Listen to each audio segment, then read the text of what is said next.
difusión de temas relacionados con la naturaleza, su uso y su conservación.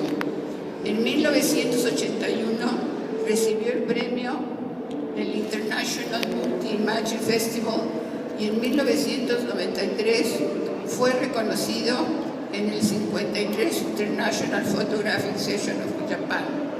Es editor y coautor de publicaciones sobre historia natural y conservación. Cuenta con un archivo de más de 500.000 fotografías al servicio de la difusión científica y cultural. Montañas, vastos altiplanos cubiertos por desiertos, selvas y bosques, circunscritos por productivos humedales, mares y océanos.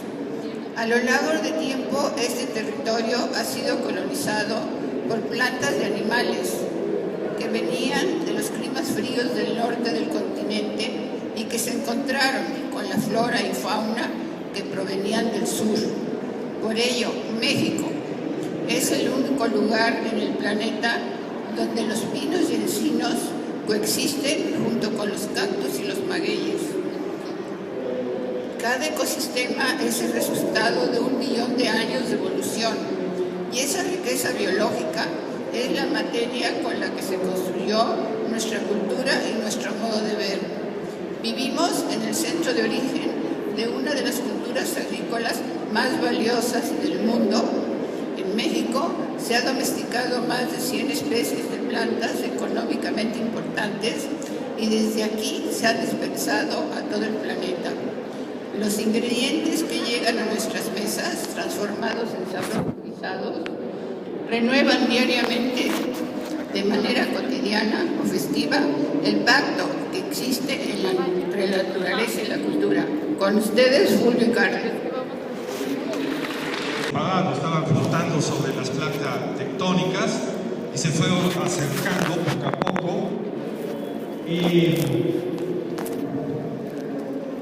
aquí no existía este puente entre Norte y Sudamérica. Y poco a poco se fueron acercando, hubo levantamiento de las placas, erupciones, volcanismos, y poco a poco se empezó a formar este puente. Pero hay que tener presente, hay que tener claro que obviamente en aquel entonces había una flora y una fauna en esta masa terrestre que estaba al norte y una flora y una fauna que estaba en la masa terrestre del sur. Cuando finalmente se unió este puente, la fauna y la flora que estaban al norte y al sur fueron colonizando estos nuevos territorios y se encontraron. México es un país que tiene además una topografía muy especial. Están las dos grandes sierras, la Sierra Madre Occidental, la Sierra Madre Oriental, apenas se ve la luz, y todo el eje neovolcánico. Si ven ustedes la planicie costera del Golfo, la plana y caliza península de Yucatán. Entonces, la topografía ha provocado que haya diferentes altitudes y diferentes climas, porque obviamente una parte del país está influenciado por el Golfo, otra parte del país está influenciado por las corrientes, los vientos, las lluvias del Pacífico. Y por eso, como decía Alicia en la presentación, México es un país privilegiado por esta gran diversidad biológica, que además, por estas características, han evolucionado especies que son únicas en el país, que no hay en otros lados. Y esta diversidad biológica se expresa, cuando uno habla de diversidad biológica, nos preguntamos, ¿qué es la diversidad biológica? La biodiversidad o diversidad biológica se manifiesta a 3 niveles. A nivel de...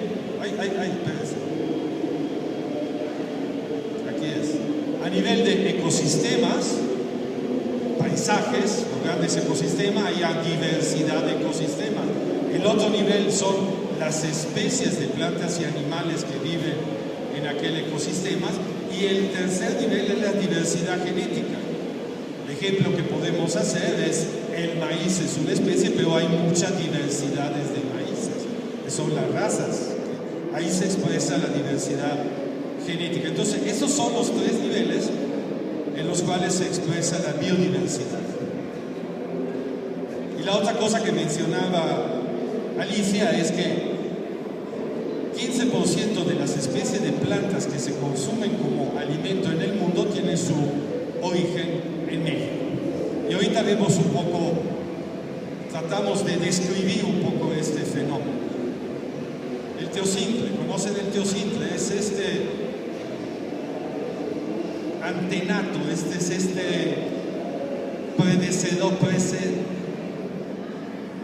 es de los maíces contemporáneos. Y esto es un maíz contemporáneo. ¿Cómo sucedió que de un maíz ahí se ven las proporciones, ¿no? Este teocintle, que era una planta perenne, es decir, que se reproducía por sí misma, mientras el maíz hoy día no se reproduce por sí mismo. El maíz ha coevolucionado con el hombre, y el hombre tiene que desgranar el maíz y sembrarlo para que se dé una planta nueva.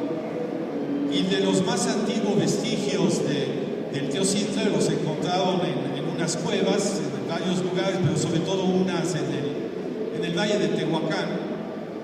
Y entonces se vio que hace mucho tiempo, cuando empezó la agricultura, porque Mesoamérica y México es uno de los centros de origen de la agricultura mesoamericana.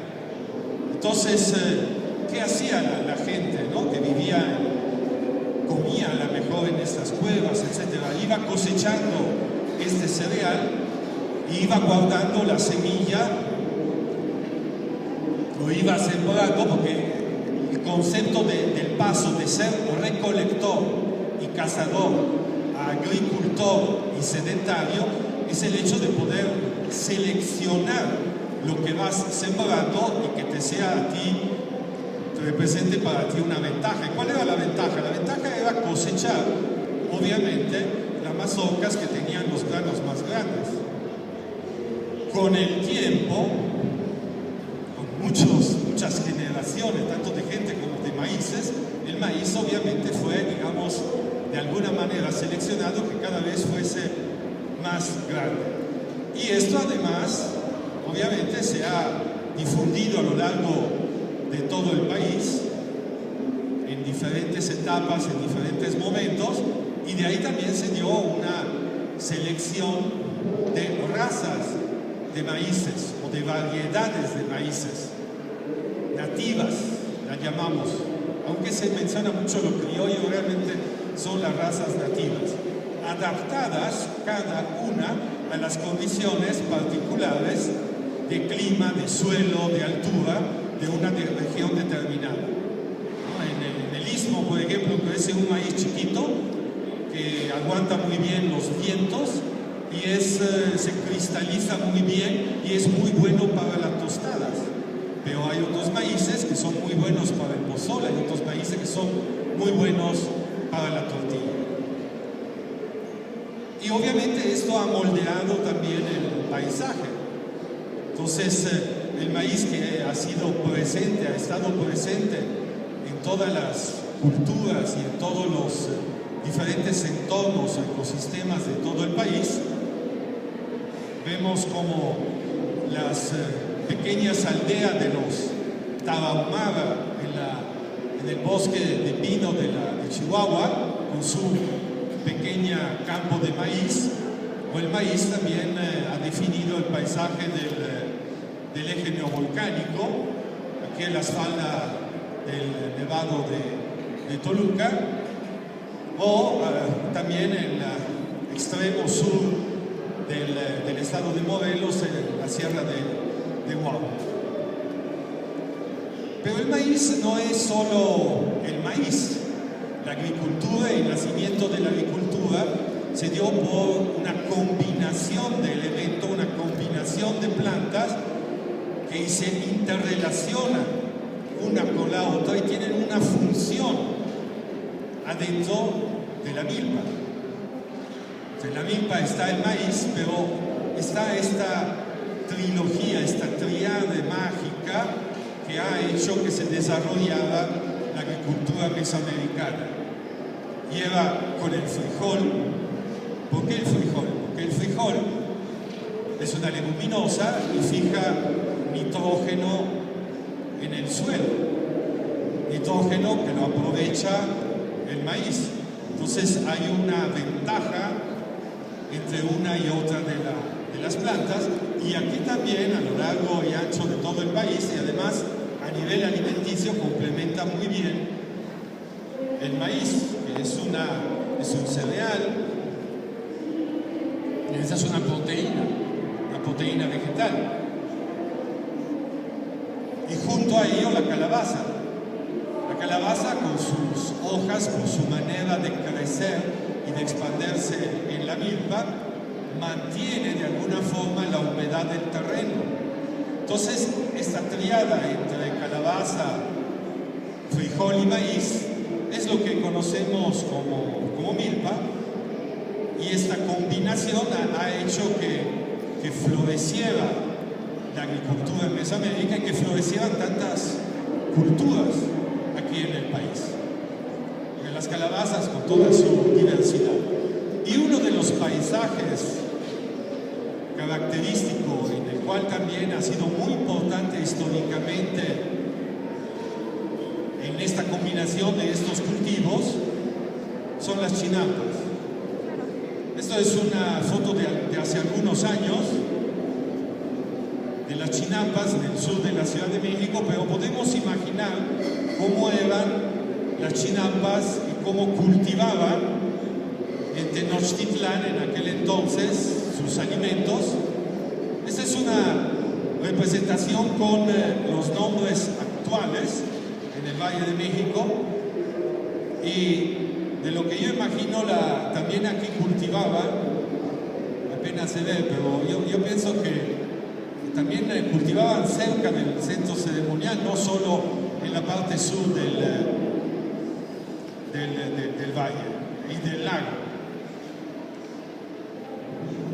Pero junto a estos tres elementos, poco a poco se fueron agregando otros.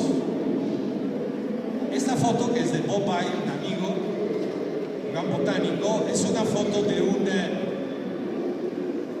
la imagen anterior era de la Ciudad de México, del valle. Aquí estamos en el norte.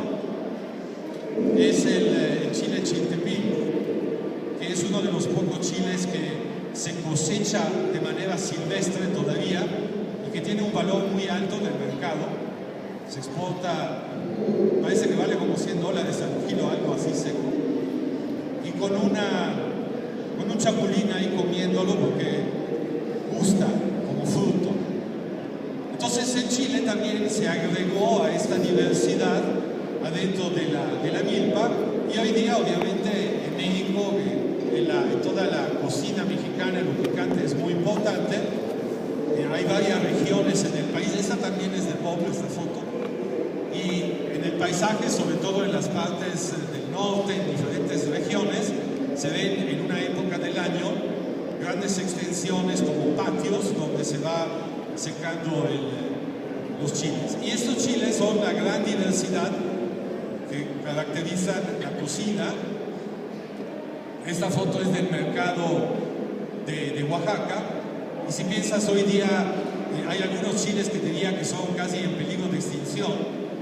En México se está importando mucho chile seco, también chile fresco, pero también mucho chile seco, como la mitad de los chiles secos que se llegan a Central de Abasto vienen de India, de China. Aunque todos los capsicum, que es el nombre científico de la gran mayoría de los chiles, es decir, todos los chiles son una sola especie, que es capsicum. Y luego hay un género capsicum, y luego hay muchas especies. Y todos estos capsicum salieron de México, y a través de los viajeros, los exploradores, los mercaderes, los comerciantes, se distribuyeron en el mundo. Por eso decíamos hace rato que de México ha salido el maíz, ha salido el frijol y ha salido todos los capsicum de los chiles. Al mismo tiempo también se agregó otro elemento, este es el jitomate de milpa. El jitomate, hay otro fenómeno, que hay plantas que son originarias de aquí y a través del tiempo la gente aprendió a domesticarlas, digamos, y a cultivarlas. Pero hay otras que no necesariamente son de aquí y que aquí de toda manera encontraron un uso culinario, doméstico, se domesticaban, como se dice. El tomate es un ejemplo de ello, porque el tomate viene posiblemente de la parte norte de Sudamérica y llegó a México, y en México empezó a usarse en la cocina prehispánica. Esto es un punto importante. Uno se pregunta cómo llegó esa semilla. El cacao es lo mismo. ¿Cómo llegó? El cacao también es originario del norte de Sudamérica y llegó a México, y en los mayas se cultivó, etc. Imagínense en aquel entonces, ¿no? La gente también caminaba, no iba, que no había animales para moverse, podían moverse quizás en alguna vez con alguna lancha, etc. Los mayas eran grandes navegantes, pero muchas veces simplemente caminaban. ¿Qué se llevaban consigo? Y se ha visto también en las momias que han encontrado en Perú o en diferentes lugares, que traían semillas. Se traían sus semillas. Entonces, esas semillas iban caminando, iban moviéndose con el tiempo con ellos. Y bueno, jitomates hay mucha variedad, y de esta variedad desafortunadamente ahorita se ha perdido mucho en México. Alguna vez en algunos tianguis todavía es posible encontrar lo que dicen ojo de venado o el corazón de res, es decir, alguna variedad de jitomates, pero muchos de ellos se han perdido. Entonces esto es todo un reto y una invitación para que haya una recuperación de esta diversidad que se ha perdido.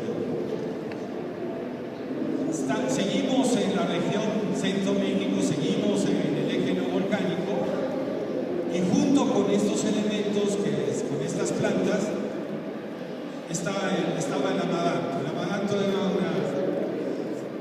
es un cereal definido perfecto a nivel como alimento por parte de la FAO, y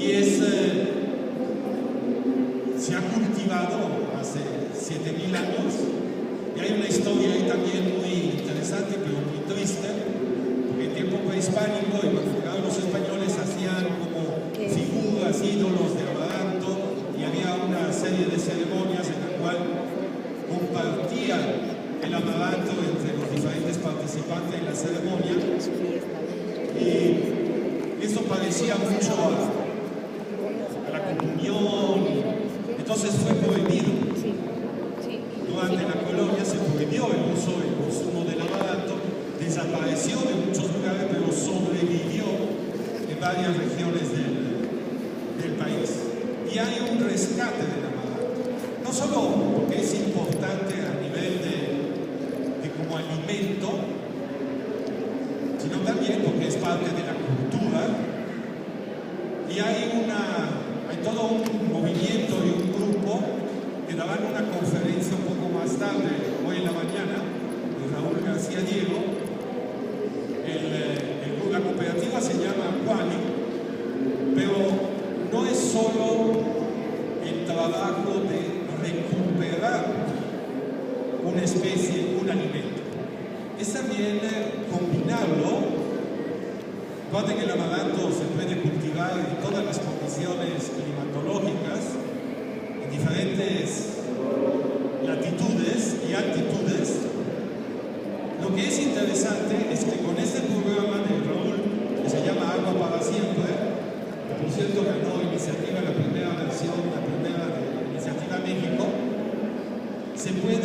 han hecho un trabajo de recuperación de cuenca, de recuperación de terrazas de tipo prehispánico, y en esta terraza, aparte del maíz, el frijol, cultivan el amaranto, que lo venden como orgánico, y están comercializando en todo el país este producto, y han ganado muchos premios internacionales visión integral, ¿no? Entre el uso, la recuperación del paisaje, el uso del suelo, el uso de esta terraza y el cultivo de esta planta. Yo soy un fanático de las imágenes de satélite. Cuando nació Google Earth no daba crédito que existiera Google Earth y poder navegar.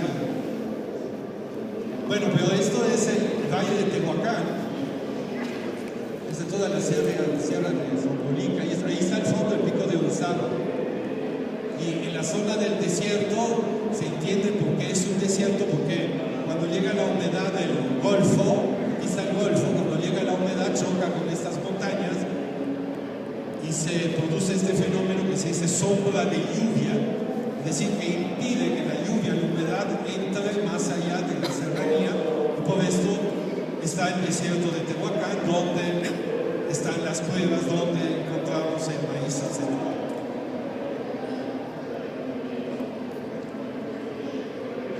Cambiamos de paisaje, es un paisaje un poco de monocultivo, un poco monótono, Tequila, Jalisco, pero de lo que quiero hablar más del tequila es del mezcal. Y el mezcal, como ustedes saben, es un destilado que está conquistando el paladar de los consumidores, no solo en México, sino también en el extranjero. Y lo que es interesante es que el mezcal, sí hay un cultivo de agaves de mezcal, para el mezcal, en Oaxaca, de una sola especie, pero en realidad se puede obtener mezcal de prácticamente de todos los agaves, casi todos.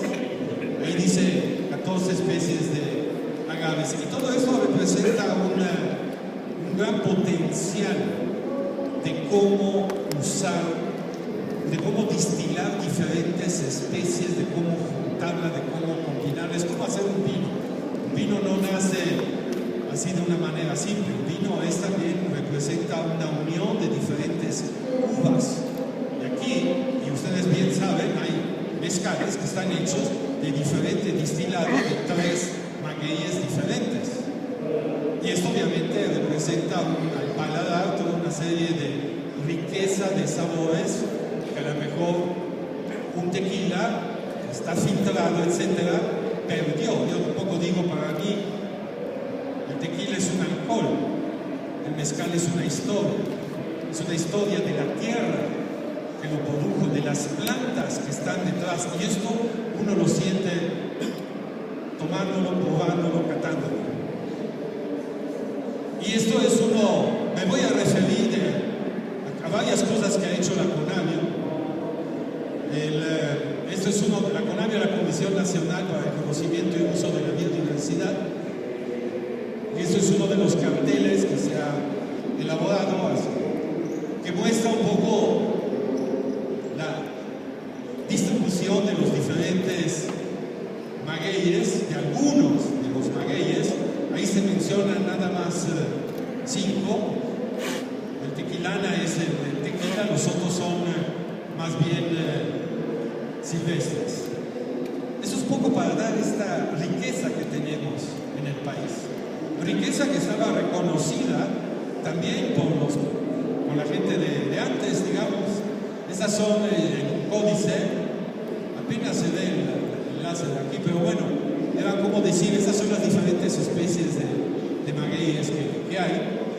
Y a la derecha es un ejemplo de una tienda, y también son distribuidores de una serie de mezcales, como hoy día se ha llegado a una manera muy refinada de presentar a los mezcales. Otro tema, otro ambiente, otro ecosistema, bosque de niebla. Eso también son 2 mapas que les voy a mostrar que generó la CONABIO. Uno es, el bosque de niebla es un ecosistema que existe en las partes altas, tropicales de las sierras. Es un ecosistema muy particular, es un ecosistema que se ha perdido mucho. Esta es la distribución en color oscuro, no lo veo, ahí está. En el color más oscuro es la distribución potencial.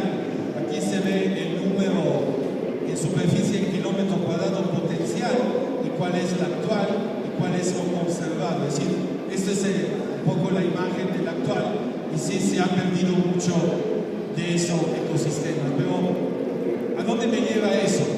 Que el bosque de niebla, les digo, es este ecosistema que recibe, tanto en Chiapas, por ejemplo, en la Sierra Madre de Chiapas, recibe la humedad del Pacífico, ahí se condensa, llueve, hay mucha neblina a lo largo del año, y adentro del bosque hay encinos, hay helechos arborescentes, hay toda una serie de plantas epífitas, bromelias, orquídeas, líquenes, etc. Y de ahí también hay una familia de plantas, que son la familia, la Persea, que es la familia de la planta del aguacate. De hecho, este quetzal que ahí vive, en este bosque, tiene un aguacatillo que le dicen en el pico. Es un aguacate que es como una aceituna, pero es idéntico, es un aguacate en miniatura. De ahí, y en los bosques de niebla que había alrededor de Orizaba, por ejemplo, el pico de Orizaba que había en Veracruz, obviamente la gente también tuvo la materia prima, si así lo puedo decir, para ir seleccionando y domesticando de alguna manera al aguacate. Y esto es como hoy día ha cambiado el paisaje en un cultivo de aguacate en Michoacán, cerca de Uruapan, cerca de San Juan Nuevo.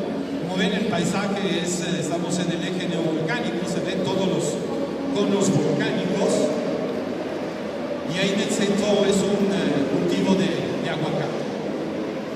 Seguimos en el eje neovolcánico, que es así, el paisaje es justo, son campos de cultivos y los diferentes conos volcánicos que cuentan de la larga historia geológica de México.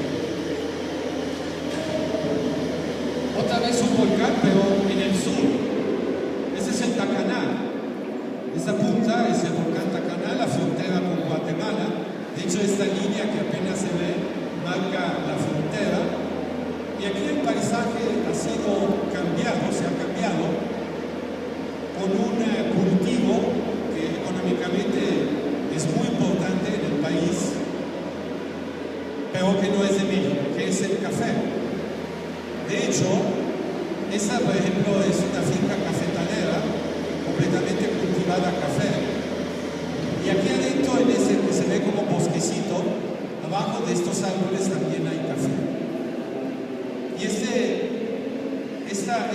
esta región en particular, el café ha sustituido se ha ido más arriba de lo que antiguamente era muy importante con el cacao.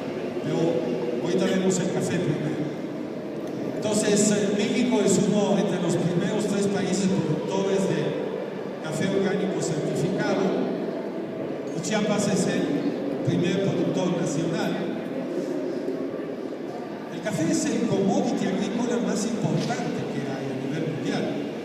Mueve más dinero en toda su cadena, no solo en el cultivo, sino en el tostado, en el empaquetado, en la distribución, etcétera. Mueve más dinero que cualquier otro commodity agrícola.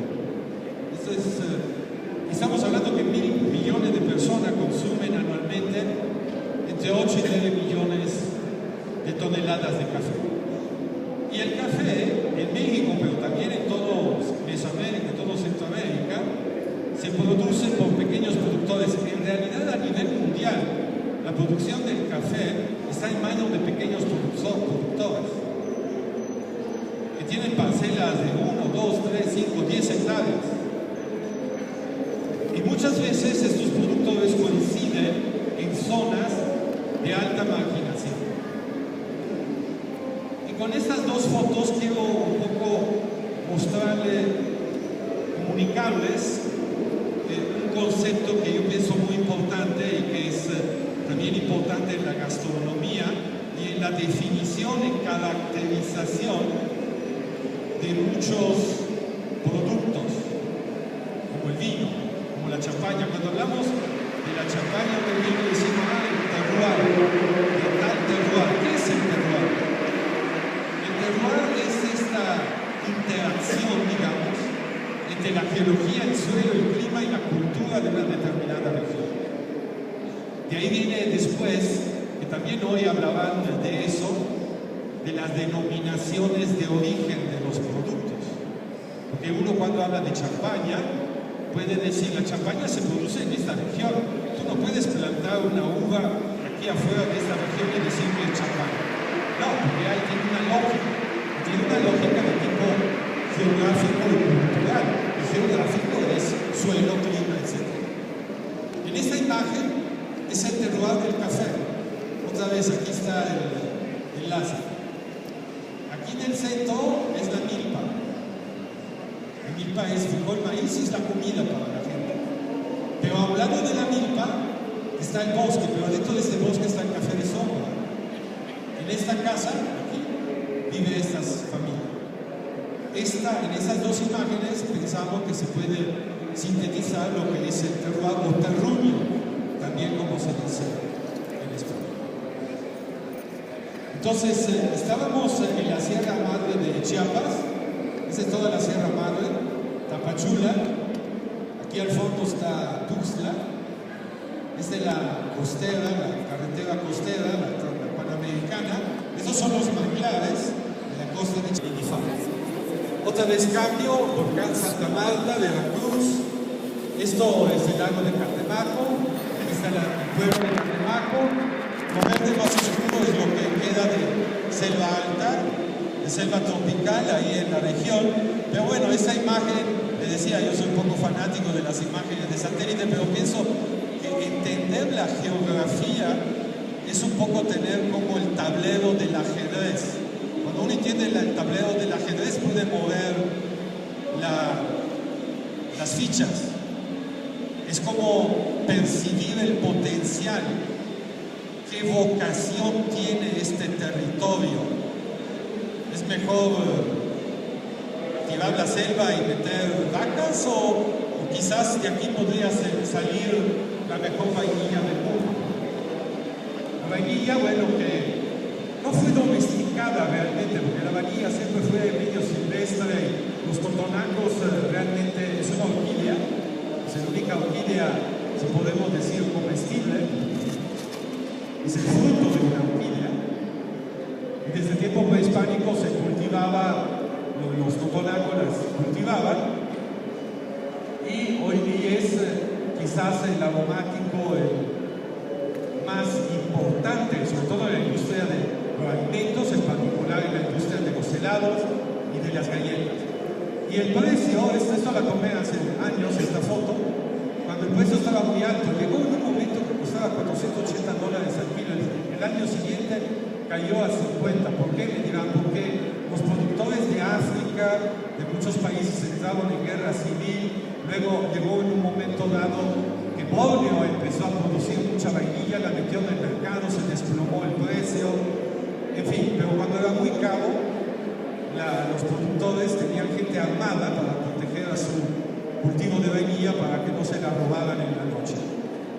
Y en aquel entonces mucha de la industria de dulce, de galletas, etc., sustituyó la vainilla natural con la vainillina.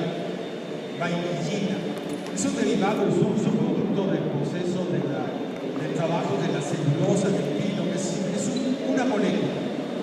Aquí estamos hablando de 760 o más compuestos que se han encontrado en ese sistema de cromatografía en una vainilla. Y la vainilla natural, hay todo un curado, la ponen al sol, la ponen adentro, la hacen sudar, como se dice, la vuelven a poner al sol, y como veíamos en la imagen anterior, el maestro vainillero es lo que decide si esta necesita más sol, esta ya está bien, etc. Es todo un arte, una cultura. Les voy a hablar también de algo del paisaje marino. Les voy a hablar de de la langosta, y que México tiene una de las mejores pesquerías certificada sustentable de langosta, la langosta Chacay. Estamos en la península de Yucatán. Esto es la reserva de la biosfera de Siancán. Ese es Banco Chinchorro, pero aquí, si nos acercamos a la reserva de Siancán, vemos como la gente, los pescadores, las cooperativas, hicieron parcela de su terreno donde pescan, porque la pesca es la trajina de los comunes. No saben cuánto hay, no saben de quién es, no saben de dónde viene. Entonces el hecho de poder dividir el terreno bajo el agua, de poner lo que dicen casitas, son las casitas cubanas, donde la langosta se refugia, y cada pescador tiene su parcela, puede pescar, respetan las vedas, respetan si es una hembra que tiene huevecillo, la capturan con lazo sin lastimarla,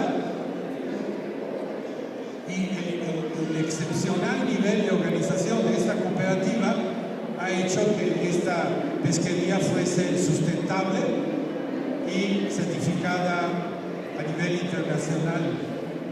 Y es una marca colectiva. Ese es otro punto importante, que muchas de las producciones, y también cuando se declaró la cocina tradicional mexicana Patrimonio de la Humanidad, tiene que ver con el hecho de que muchas veces la cocina no es un solo chef, también es una cuestión de cocinar de manera colectiva. Último ejemplo, estamos más adentro de la península de Yucatán, es la selva de Calakmul y toda esta región, la miel. La miel, sabemos todas las propiedades que tiene. Es el tercer exportador México de miel orgánica en el mundo.